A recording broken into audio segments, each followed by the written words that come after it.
Governance क्या है? ये एक ऐसा सिस्टम है, और ये सिस्टम क्यों बनाया गया है? क्योंकि हमने फर्म को एफिशिएंटली मैनेज करना है, उसको कंट्रोल करना है। बोर्ड ऑफ डायरेक्टर्स इन दोनों के दरमियान ब्रिज का काम करते हैं। इनकी पॉलिसीज को बनाना, कंपनी के अंदर कल्चर कैसा होगा, कंपनी की दीगर पॉलिसीज, कंपनी 10 साल बाद कहाँ नजर आएगी, कहाँ देखना चाहते हैं, कंपनी को वहां तक पहुंचाने के लिए क्या करना चाहिए, ये सारी बातें कौन डिसाइड करेगा? बोर्ड ऑफ डायरेक्टर्स को। सीनियर मैनेजमेंट की हायरिंग, फायरिंग और इनकी रेम्यूनरेशन, ये सारी बातें कौन डिसाइड करेगा? बोर्ड ऑफ डायरेक्टर डिसाइड करेगा। उन्हीं का काम है कि कंपनी का सीईओ कौन होगा, कंपनी जो सीनियर मैनेजमेंट है उसके जितने भी डिसीजंस हैं उनको ओवरव्यू करना कि कोई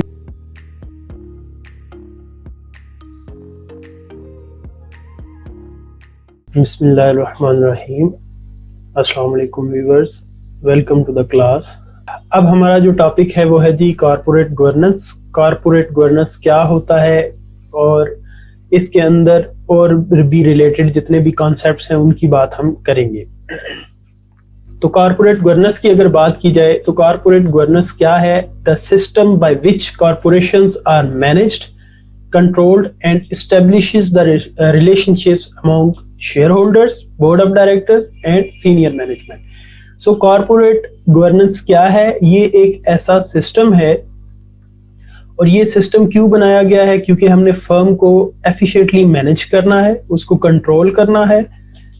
ये दो मेन काम है इस सिस्टम के, क्या कि फर्म को प्रॉपरली मैनेज करना है और कंट्रोल करना है।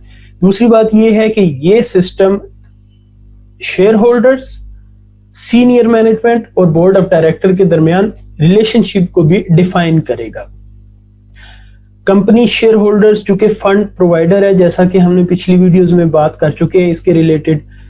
अब ये जो शेयर होल्डर्स हैं, जो ओनर्स हैं, जो फंड को प्रोवाइड कर रहे हैं, ये प्रोवाइड किसको कर रहे हैं? ये सारे पैसे हवाले कर देंगे मैनेजमेंट के।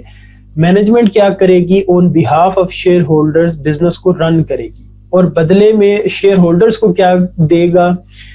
मैनेजमेंट क्या देगी? मैनेजमेंट उन शेयर होल्डर्स की वेल्थ को मैक्सिमाइज करने की कोशिश करेगी। और दरमियान में हमारे पास आ जाती है बोर्ड ऑफ डायरेक्टर्स की एक बात। बोर्ड ऑफ डायरेक्टर्स इन दोनों के दरमियान ब्रिज का काम करते हैं। इन बोर्ड ऑफ डायरेक्टर्स ने क्या करना है? On behalf of share holders senior management के साथ लिंक्ड रहना है। सो इस सिस्टम के अंदर बोर्ड ऑफ डायरेक्टर्स का एक इंपॉर्टेंट रोल है, और इन लोगों की जो हैसियत है बोर्ड ऑफ डायरेक्टर्स की वो बहुत इंपॉर्टेंट है। देखते हैं कि ये बोर्ड ऑफ डायरेक्टर्स क्या काम करते हैं।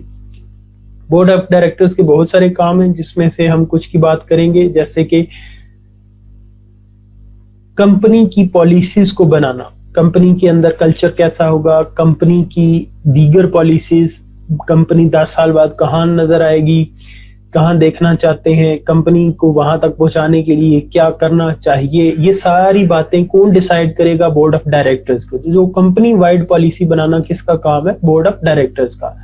दूसरा बड़ा काम जो इनका है वो है कि मैनेजमेंट को एडवाइस करना। मैनेजमेंट ने चूंकि डे टू डे बिजनेस को रन करना है, तो डिफरेंट तरीकों से जो डिसीजंस लिए जाते हैं, जो डे टू डे बिजनेस है उनको रन करने के जो डिफरेंट मेथड्स हैं, उनके ऊपर बोर्ड ऑफ डायरेक्टर एडवाइस करते हैं सीनियर मैनेजमेंट को। इसके अलावा सीनियर मैनेजमेंट की हायरिंग, फायरिंग और इनकी रेम्यूनरेशन, ये सारी बातें कौन डिसाइड करेगा? बोर्ड ऑफ डायरेक्टर डिसाइड करेगा। उन्हीं का काम है कि कंपनी का सीईओ कौन होगा, कंपनी का सीएफओ कौन होगा, वगैरह वगैरह।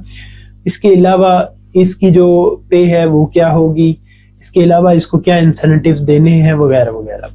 फिर उसके बाद जो दूसरा इसके अलावा जो बड़ा काम है वो क्या है कि जो सीनियर मैनेजमेंट है उसके जितने भी डिसीजंस हैं उनको ओवरव्यू करना, कि कोई भी इन्वेस्टमेंट डिसीजन है वो कैसे लिया जा रहा है, उसके अंदर जो एलिमेंट्स थे उनका ख्याल रखा गया है, जो रिक्वायरमेंट्स थी उनको पूरा किया गया है, उसके अलावा उसकी प्रॉपर वैल्यूएशन हुई है कि नहीं हुई, ये सारी बातें ओवरव्यू करना किसका काम है? बोर्ड ऑफ डायरेक्टर्स का काम है। सो बोर्ड ऑफ डायरेक्टर किसी भी फर्म के अंदर एक इम्पॉर्टेंट हैसियत रखते हैं, इनका बहुत इम्पॉर्टेंट रोल है।